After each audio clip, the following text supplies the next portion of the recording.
다윗이 가장 다윗의 인생에 문제가 되는 장면을 우리가 보게 될 텐데요. 이 문제가 되는 다윗의 삶의 모습을 통해서 과연 성경은 왜 이런 것을 집어넣었을까? 다윗은 무엇을 상징하고 어떤 얘기를 하고 싶은 걸까? 이 지점에 대해서 우리가 얘기를 하려고 하고 왔습니다. 다윗이 왕이 됐습니다. 그 주변 모든 나라들을 이겼습니다. 그리고 안정이 됐습니다. 집도 안정이 되고 법궤도 들어왔고 하나님 중심으로 이제 자기는 산다고 생각하고 있습니다. 그러다 보니까 가장 먼저 생각한 게 누구냐?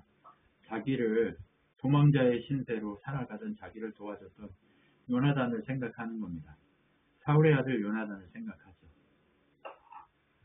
그래서 요나단의 사울의 가족 중에 누가 살아있니? 라고 물어보니까 요나단의 아들이 있습니다. 라고 얘기합니다. 그래서 요나단의 아들 무비보셋,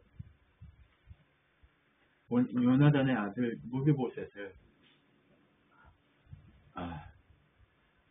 절뚝발이로 그렇게 사울이 죽고 이스라엘이 패했다는 소식에 이 무비보셋을 데리고 도망가던 정말 유모가 떨어뜨려가지고 절뚝발이가 된 거죠. 그렇게 장애를 입고 그렇게 살아가는 불쌍한 무비보셋을 이 땅에 남아 있습니다. 라고 얘기합니다. 여러분, 하나님을 떠난 그 삶의 결과는요, 고통스러움입니다. 자기가 가졌던 모든 것들을 빼앗기고 흔적이 남게 되어 있습니다. 그 흔적이 남아서 그의 가정에 요나단이 떠나지 않았지만 그의 중심에 서 있었던 사울이 하나님을 떠나자 이런 고통이 찾아옵니다. 그렇게 찾아온 고통 속에 서 있을 때 다윗이 무비보셋을 부릅니다. 무비보셋을 불러서 벌벌 떨고 있는 무비보셋에게 사랑하는 아들아, 떨 일이 없다. 이제 너를 내 아들과 같은 마음으로 돌보겠다. 너는 언제나 내 식탁에 와서 먹고 마셔라. 그리고 너의 집안과 너의 자녀들은 너의 종인, 너희 집안의 종인 시바가 너를 다 돌보고 섬길 거다. 라고 얘기하는 장면으로 시작합니다. 하나님은요, 하나님 중심으로 살아가려고 하는 모든 자들을 향해 위로를 건네시는 하나님이신 것을 봅니다. 인생에 고난이 찾아오지 않는 사람은 없습니다. 인생에 역경이 없는 사람은 없습니다. 여러분이 잘 알다시피 저의 인생의 역경은 중학교 때 찾아왔고 또 목사가 된 이후에 찾아왔고 여러 번 찾아왔습니다. 그러나 그 역경이 지나가고 나면 그 역경은 역경이 아니라 하나님의 은혜였고 하나님의 위로와 긍휼이 넘치는 것이었음을 확인할 수 있습니다. 그런데 그 역경이 은혜가 되고 능력이 되고자 한다면 여기서 가장 중요한 지점이 하나님 앞에 서야 한다는 겁니다. 하나님을 중심으로 살아가는 하나님을 바라보는 그 눈이 있을 때 그 역경이 진실로 역경이 아니라 하나님이 원하시는 방향으로 가게 하시는 사인인 것을 볼 수 있습니다. 여러분, 하나님은 우리 각 사람에게 가야 할 사인을 우리 삶을 통해 보여주고 계십니다. 우리는요, 간판처럼 저 밖에 건물에 식당이면 식당이라는 간판처럼 그렇게 우리의 인생의 간판을 늘 하나님이 보여주시고 달고 살아가도록 그렇게 우리의 인생을 이끌고 계신 걸 봐야 합니다. 무비보셋, 그가 5살부터 그렇게 고통스러운 인생을 살았지만 다윗이 그를 불러내서 왕의 가장 측근으로 만들어버리는 것을 보게 됩니다. 이것은 그의 능력도 아닌 그 누구의 삶도 아닌 예수 그리스도의 은혜로 하나님의 보좌 우편에 앉아버리게 된 우리의 인생과 같은 것을 보여줍니다. 예수님 은혜가 아니면 우리는 하나님의 보좌 앞에 설 수 있는 자들이 아닙니다. 예수님의 권능이 아니면 우리는 하나님의 소망 앞에 설 수 있는 자들이 아닙니다.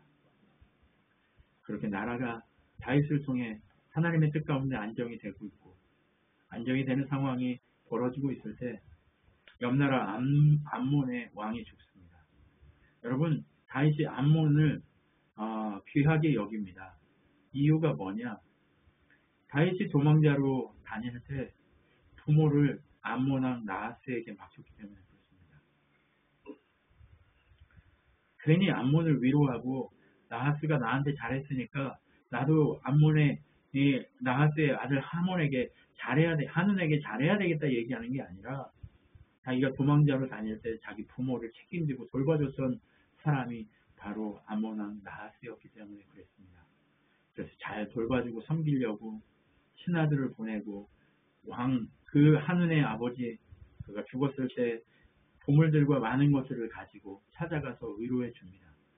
그런데 위로해 주려고 보냈던 신하들을 이 한운의 장관들이 무식해가지고 어떻게 해요? 다윗의 뜻을 전혀 모르고 우리나라를 염탐하러 보냈다고 그렇게 생각하게 됩니다. 그리고 나서 수염을 깎아버리고 이 엉덩이가 보였다는 건 모든 게 다 보였다는 거예요. 하체가 드러났다는 거예요. 하체가 드러나는 거 부끄러움입니다. 이 다윗의 신하들을 죽이지 않은 건 죽인 것만도 못하는 상태로 보내버린 거예요. 세상에서 가장 부끄러운 짓을 한 거죠. 그런 부끄러움을 그에게 줍니다. 여러분, 부끄러움이 찾아올 수 있어요, 우리에게. 그런데 예수 그리스도 그분은요, 우리의 부끄러움을 완전하게 해소시켜 주시는 주님이심을 믿어야 할 줄 믿습니다. 여러분, 다윗은요, 그냥 다윗이 아니라 예수 그리스도의 그림자입니다. 네, 예수 그리스도의 그림자입니다. 그런 그림자가 어떻게 하겠습니까? 우리들의 부끄러움을 덮어주기 위해서 우리를 대신해서 전쟁합니다. 우리의 부끄러움을 덮으시고 우리를 승리케 하시기 위해서 우리를 대신해서 전쟁합니다. 어떤 전쟁합니까?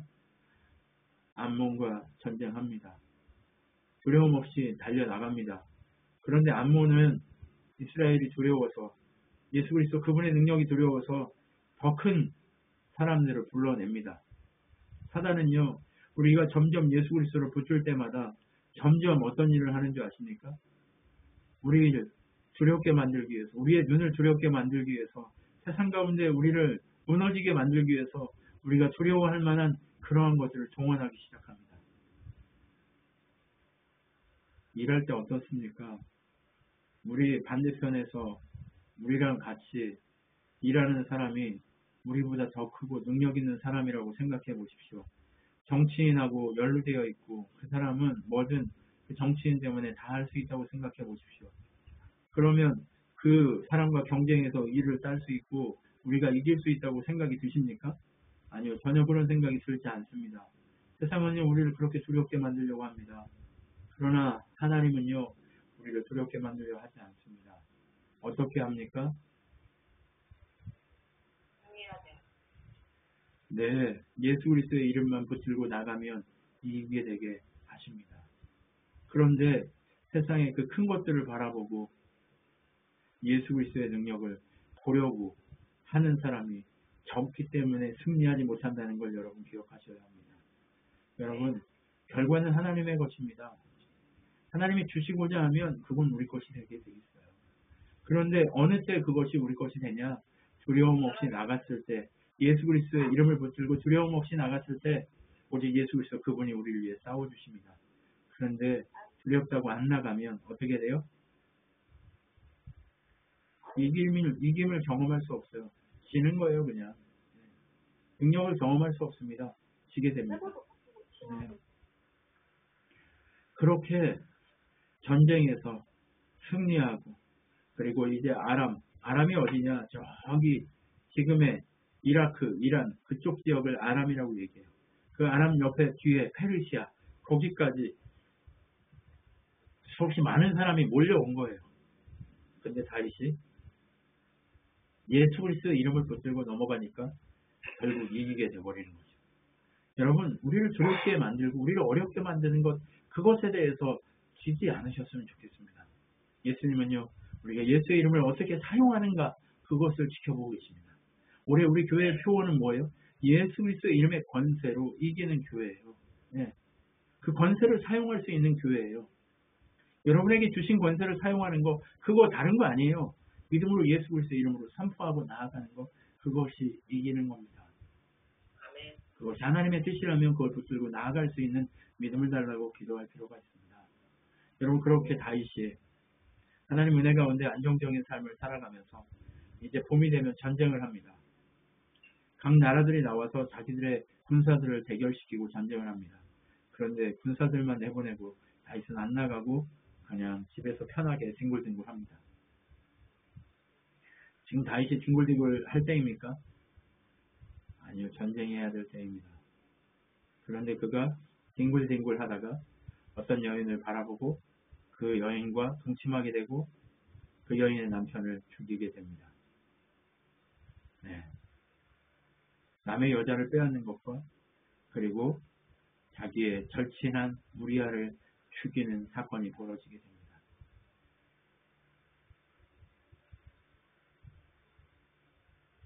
여러분 여기서의 다윗은 우리의 모습입니다. 죄 가운데 늘 빠져있는 우리의 모습입니다. 다윗은요 구원받은 것이 다윗의 의로 구원받지 않았습니다. 오직 예수 그리스도의 능력으로 구원받았습니다. 그런데 있잖아요. 하나님이 그 어떤 사람보다 다윗에게 큰 징계를 내리시는 것을 볼 수 있습니다. 이게 무슨 얘기예요? 그만큼 다윗을 사랑했고 다윗을 다윗답게 만들려 하셨던 거예요. 큰 징계를 내리시는 걸 보는 두 번째 이유는 무엇이냐? 다윗은 예수 그리스도의 모형입니다. 예수 그리스도가 우리의 모든 죄를 짊어지고 십자가에 진 것처럼 하나님은 다윗에게 모든 죄의 결과, 죄의 모든 것들을 그에게 짊어지게 만듭니다. 그래서 그에게 가중할 정도로 다른 사람에게 짊어지게 했던 그 어떤 죄보다도 가중한 죄를 짊어지게 합니다. 여러분, 나단을 통해 그에게 죄를 드러냅니다. 네가 나쁜 놈이야. 네가 양 한 마리 가지고 있는 부인 하나 가지고 있는 우리아의 아내를 뺏어서 네 걸로 만들어버리고 우리아를 죽여버렸어. 이 원수 같은 놈아, 네가 여호와의 이름을 버리고 여호와의 이름을 원수들에게 경멸당하게 만들어서 너 때문에 이제 아이는 죽을 거고 너의 부인들이 어떻게 돼요? 너는 어두운 데서 그 일을 했지만 세상 사람이 드러나는 모든 곳에서 너의 아내들이 다른 너의 가까운 자에게 빼앗기게 될 거야 라고 하는 이야기를 합니다. 그리고 칼이 너에게서 떠나지 않을 거야 라고 얘기합니다. 여러분 예수 그리스도의 십자가의 그 상황을 바라보십시오. 예수 그리스도의 십자가 그분은 죄 없이 다윗은 죄 없이 이 일들을 당하고 있지만 예수 그리스도 그분은 죄 없이 우리의 모든 죄를 짊어지고 그렇게 십자가의 고통을 당합니다. 칼과 창과 그리고 매와 그 모든 것이 그의 십자가의 고통에 덧입혀집니다. 예수 그리스도의 모형인 다윗의 이 형벌도 마찬가지입니다. 그의 모든 것들이 그에게 다 더해집니다. 그런데 밧세바에게서 태어난 솔로몬은 하나님이 사랑했다라고 얘기합니다. 무슨 얘기입니까? 죄의 열매로 죽은 그 아이, 그것은 뭐예요? 옛사람입니다. 죄의 열매로 죽었던 옛사람, 그리고 이후에 태어난 솔로몬, 그 사람은 그리스도 예수 안에서 은혜 가운데 새로운 의의 결과물인 우리와 같습니다. 예수 그리스도 그분의 십자가의 은혜로 성령받은 우리와 같습니다. 그렇기 때문에 예수 그리스도의 은혜 가운데 성령받은 우리는 그냥 사랑한다고 얘기합니다. 솔로몬이 의인입니까? 아닙니다. 솔로몬이 깨끗합니까? 아닙니다. 솔로몬이 거룩합니까? 아닙니다. 아무것도 그런 거룩한 증거와 그 어떤 것도 그에게 있지 않습니다. 그럼에도 불구하고 여디디아라는 이름을 주면서 솔로몬을 하나님이 사랑했다라고 얘기합니다. 왜요? 예수 그리스도의 십자가의 은혜로 그 이후 그분의 십자가에 달려서 그분을 믿는 모든 자들이 의롭게 되는 그 상황과 동일한 모습을 이곳에서 보여주는 거예요. 다윗은 예수 그리스도의 모형입니다. 죄를 짊어지고 십자가에 달려야 될 자입니다. 때문에 그에게는 그 누구보다도 죄에 대해서 강력한 형벌을 주고 있는 것을 보게 됩니다. 왜 그렇습니까?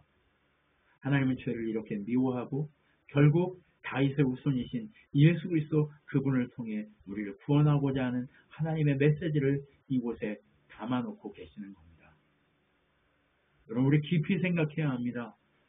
솔로몬이 다윗보다 낫습니까? 전혀 그렇지 않습니다. 그럼에도 불구하고 예수님, 그분의 십자가의 모형처럼 다윗도 그의 인생에 이러한 완벽한 형벌을 그 인생에 채우는 것을 보게 됩니다. 여러분, 형벌이 완전하게 채워져서 온전히 죽는 다윗의 모습, 그리고 아무것도 안 했지만 다윗의 그 형벌의 십자가의 고통, 예수 그리스도의 은혜의 십자가의 고통으로 우리가 의롭다함을 경험하는 것처럼 우리는 어떠한 삶을 살아갑니까? 바로 하나님의 은혜와 능력 가운데 사랑받는 자의 삶을 살아가게 된다는 것을 보여주고 있습니다. 여러분, 우리 이것을 깊이 묵상해야 됩니다. 우리가 잘나서 하나님 은혜가 우리에게 주어졌다고 생각하지 마십시오. 여러분 깨끗합니까? 여러분이 다윗만큼 깨끗합니까? 괜찮습니까? 여러분 인생을 한번 돌아보십시오. 여러분 괜찮으세요?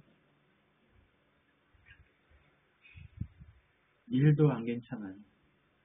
여러분, 우리 다윗이 부끄러워하는 것처럼 우리 부끄러워해야 하는데, 여러분 한번 생각해 보세요. 바세바 사건이 일어났어요. 그리고 우리아를 죽였어요. 그런데 다윗의 마음에 전혀 부끄러움이 없어요. 나단이 그 얘기를 하기까지 전혀 부끄러움이 없어요. 여러분, 하나님이 우리의 죄를 적발하기 전까지 우리 전혀 부끄러움이 없다니까요. 여러분, 우리의 모습을 깊이 봐야 돼요. 지금 우리가 모르고 있어서 그렇지, 우리가 양심이 지금 화인 맞아서 정신이 나가서 그렇지, 우리가 괜찮지 않아요. 예수 그리스도 그분의 은혜와 그분의 십자가가 아니면 우리 괜찮지 않아요. 우리 정신을 차려야 됩니다. 하나님은 우리를요, 예수 그리스도의 십자가의 은혜 가운데 솔로몬처럼 삼으셨다라고 하는 그 은혜만 믿고 우리가 그대로 그냥 사랑하셨다라고 하는 그것만 믿고 그냥 살아갈 때가 아닙니다. 우리 마음을 가다듬고 정신을 바짝 차려서 결국 이기게 하시고 승리하게 하실 하나님을 찬양하지만, 하나님의 그 사랑을 이용하고 하나님이 우리를 회개하고 돌아서면 용서하신다는 그것만 믿고 우리가 아무렇게나 살아갈 때가 아니라는 얘기입니다. 여러분, 이 다윗의 사건을 통해 우리는 예수 그리스도의 그 십자가의 은혜를 바라볼 줄 알아야 됩니다. 그러한 사건 이후에 다윗에게 이제 형벌이 주어지기 시작합니다. 십자가의 형벌이 주어지기 시작합니다. 무슨 일이 일어납니까? 집안에서 강간 사건이 일어납니다. 아들이 사랑하는 딸을 강간하고, 그리고 그 강간 사건 때문에 어떻게 돼요? 동생이 형을 죽이는 사건이 집안에서 벌어지기 시작합니다. 여러분, 정말 암논이 다말이라는 사랑하는 딸을 강간했을 때, 압살롬 그의 여동생을 강간했을 때 어때요? 가만히 있지 않았어야 해요. 다윗이 어떤 형벌을 주거나 했어야 해요. 그런데 다윗이요, 바세바 사건 이후에 그의 판단력이 점점 흐려지는 것을 보게 돼요. 그냥 어떤 일도 하지 않습니다. 화만 내고 어떤 형벌도 주지 않습니다. 그러니까 압살롬이 마음에 그것을 담아두고 양털을 깎는 그 자리에 왕까지 부릅니다. 왕을 불러요. 다윗이 그 자리에 갔으면 다윗도 죽는 거예요. 그 자리에서. 압살롬이 다윗이 온다고 했으면 암논만 죽였겠습니까? 아니에요. 자기 아버지에 대한 그 원한이 있는 거예요. 아버지까지 죽이려고 하는 계획을 세웠다는 얘기예요. 여러분, 다윗의 이 목숨을 하나님이 지키시려고 그 압살롬의 그 털 깎는 그 자리에 어떻게 했어요? 보내지 않으신 거지, 보내셨다면 다윗은 죽어야 돼요. 여러분, 다윗이 이 죄의 무게로, 십자가의 그 무게로 고통당하는 그 모습을 보십시오. 예수 그리스도의 십자가의 고통이 어떠한 고통인지 여기서 종류별로 보여주기 시작하는 거예요. 강간, 살인, 부모를 죽이려 하는 이 모든 모습들, 근친살인, 이 모든 것들이 이 자리에 숨어 있습니다. 그리고 아버지와 아들은 이제 평생 다시 얼굴을 볼 수 있는 그런 일이 없게 되는 상황이 벌어집니다. 한 아들은 죽었고 한 아들은 다시는 얼굴을 보지 못하는 상황까지 이르러 버리게 되는 거예요. 여러분, 십자가의 무게가 얼마나 큰 무게였는가를 우리 볼 필요가 있습니다.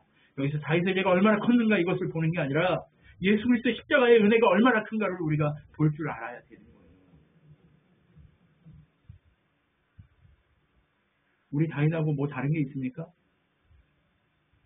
다르지 않습니다. 그런데 예수 그리스도 그분의 십자가의 무게가 이렇게 무거웠기 때문에 우리가 솔로몬처럼 사랑받는 자가 됐다는 사실을 기억하셔야 돼요. 이제 죄의 무게로 다윗이 당하고 있는 이 십자가의 무게가 예수 그리스도의 십자가의 무게였다는 사실을 우리가 깊이 묵상해야 돼요. 예수 그리스도의 십자가의 무게가 얼마나 컸는가 우리는 깊이 묵상할 필요가 있는 거예요. 여러분, 예수님의 그 은혜가, 예수 그리스도의 십자가의 은혜가 얼마나 큰 은혜인지 여러분 아시겠죠?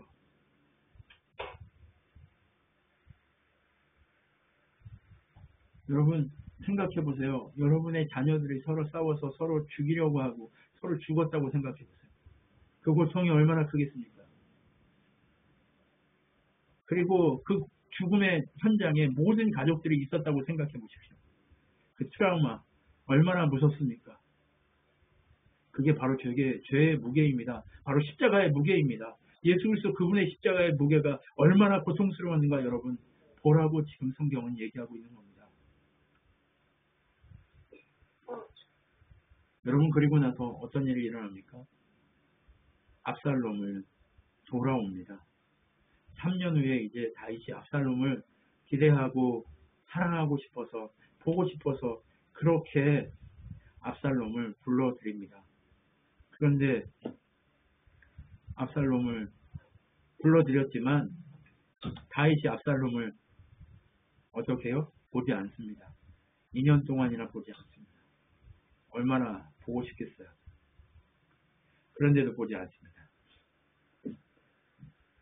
그런데 어떻게 합니까? 압살롬이 이제 다윗에게 마음을 얻어야 하기 때문에 어떻게 해요? 그를 불러들인 요압의 밭을 불을 질러서 요압이 쫓아오게 만듭니다. 그리고 요압을 통해서 왕을 만나는 일이 벌어집니다. 그런데 여기서 압살롬이 왕을 만나는 이유가 무엇일까요? 가룟 유다가 예수님을 만나는 이유가 무엇일까요? 가룟 유다가 예수님을 십자가 앞에 두고 예수님을 주님 제자입니다 하고 뽀뽀하는 그 뽀뽀는 어떤 뽀뽀입니까? 예수를 잡아 십자가에 죽이려고 하는 뽀뽀입니다. 여러분, 압살롬은요 바로 예수를 십자가에 달려 죽이려고 하는 유다와 같은 모습을 우리에게 보여줍니다. 그런데 이 압살롬 누굽니까? 우리들이죠. 우리들의 죄로 인해서 십자가 지신 그 예수 그리스도 그분의 모습을 우리에게 적나라하게 보여주고 있습니다. 압살롬은요 다른 유다와 같은 모습을, 자신의 그 모습을 숨기고 아버지 앞에 갑니다. 자신의 모습을 숨기고 아버지 앞에 가서 그렇게 아버지를 고통에 빠뜨립니다. 여러분, 얼마나 예수님이 유다에게 당한 그것이 얼마나 큰 고통인가를 우리는 깊이 묵상할 수 있습니다. 자녀가 부모를 죽인 것과 같은 고통인 것을 우리 주님의 그 십자가의 무게가 얼마나 큰가를 우리는 이 본문을 통해서 알아야 되는 거예요. 이 본문을 예수 그리스도 중심으로 본다는 것은 바로 이런 거예요. 성경은 우리에게 영생을 주기 위해 준 것이 아니라 예수 그리스도 그분을 알게 하시기 위해 주었다는 사실을 깊이 묵상하면서 다윗이 예수 그리스도의 그 모습을 그림자로서 보여주고 있으면서 그 죄의 무게가 얼마나 컸고 십자가의 무게가 얼마나 컸는가를 우리는 알아야 되는 거예요. 가룟 유다가 예수를 그렇게 키스하며 팔았던 그 장면이 얼마나 우리에게 큰 고통인가, 예수님에게 얼마나 큰 고통이었는가를 알아야 한다.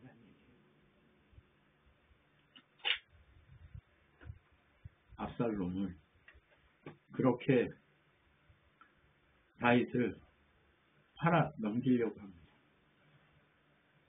가룟 유다가 십자가에 예수님을 팔아 넘기는 것처럼 팔아 넘깁니다.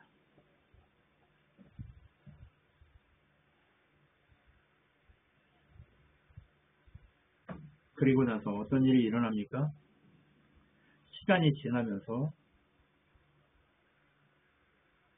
다윗의 나라를 압살롬이 자기의 나라로 만들려고 사람들을 모집하기 시작하고 속이기 시작하고 대신 착한 사람처럼 능력 있는 사람처럼 재판을 행하기 시작합니다.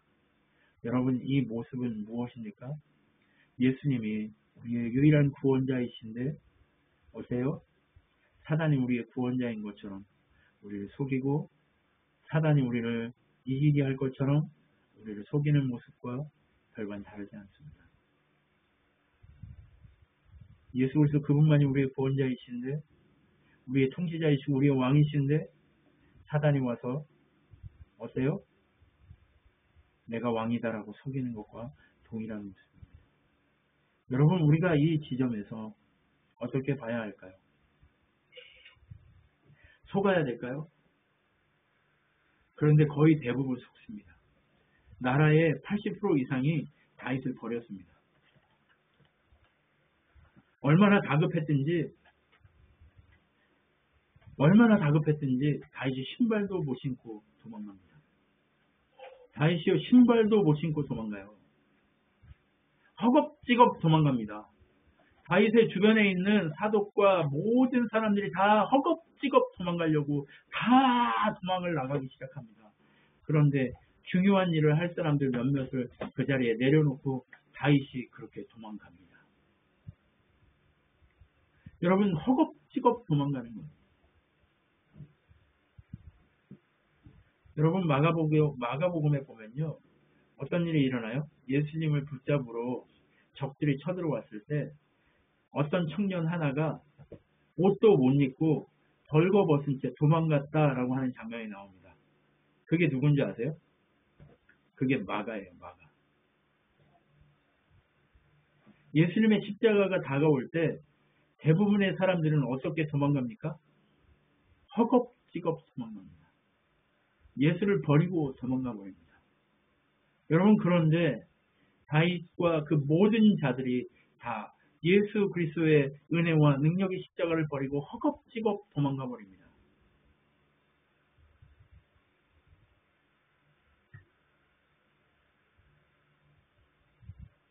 그런데 누구만 그 자리에 남아요? 예수 그리스도 그분만 그 자리에 남습니다. 그리고 예수 그리스도 그분이 결국 우리의 죄를 위해 십자가를 지는 것처럼 다윗의 인생은 이렇게 자기의 죄를 짊어지고 평생의 그 죄로 인해서 고통받는 삶을 살아가는 것을 보게 됩니다. 여러분, 예수 그리스도의 십자가의 그 죄에 대한 무게는 바로 이런 것과 같습니다.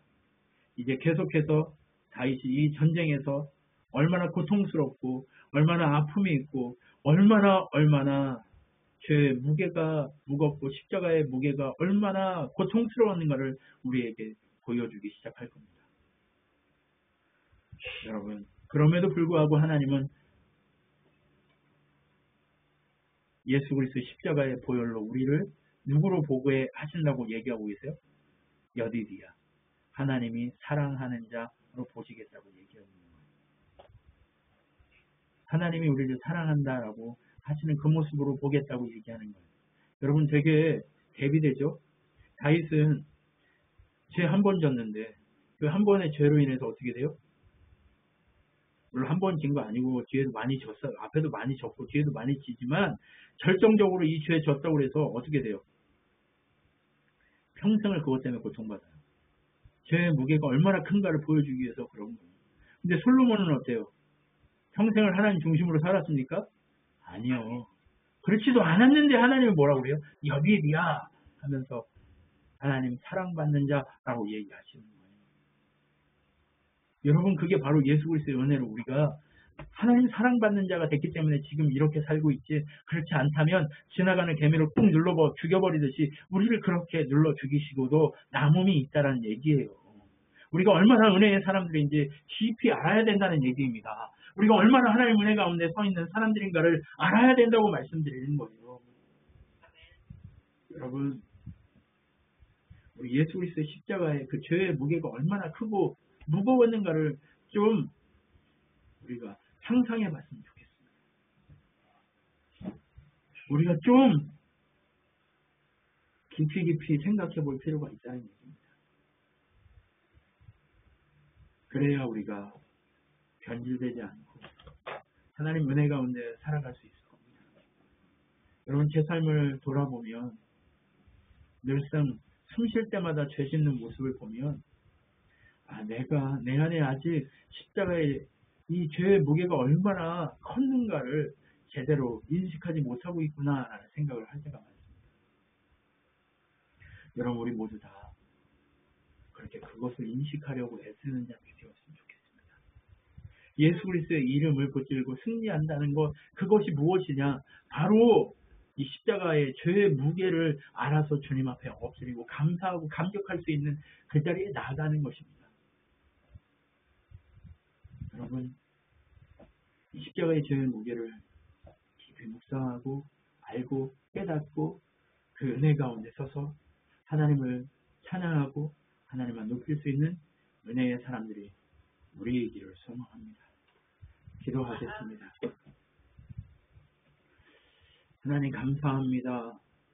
하나님 은혜가 아니면 우리 단 한순간도 살아갈 수 없는 존재들인 것을 고백합니다.